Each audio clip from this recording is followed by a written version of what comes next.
There are also times where, by the way, we see this, I'll point on fashion as an example.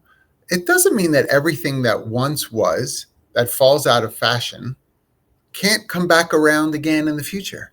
Yeah. I remember a time where handwritten notes meant the world to somebody, and then we got away from that. And now I've just was talking to a few people, funny enough, in Chicago. It's two people separate from one another who both shared really moving moments where recently the CEO of their organization dropped a handwritten note to them of appreciation, and they were elated in receiving Yeah. it. Well, that's something we did 25 years ago. I was just talking about this yesterday. I was with my wife's family, and they were like, they went to a wedding, and they never got a thank you card in the mail for like a gift. And I'm like, I try to be a little bit more traditional in that. Anytime I went to a job interview, I would write a handwritten note. Mm-hmm. I tell people that. I still tell people that. I said, what do you do before and after an interview?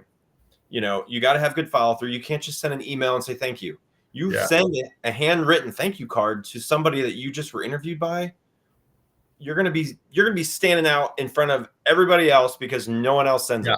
So it used to be that everybody did, right? You're right. Like it used to be that there was a lot of that follow-up, even follow-up emails. I have to tell you, even just an email, the amount of people that I interview who send a follow-up email to me, such a small percentage. So it stands out now, right? Because of that, to exactly your point.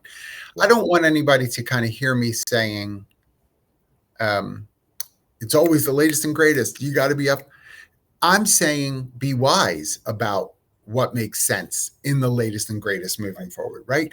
Because sometimes it is looking backward and going back to some things, some tried and true things from years gone by. But sometimes it is about advancing.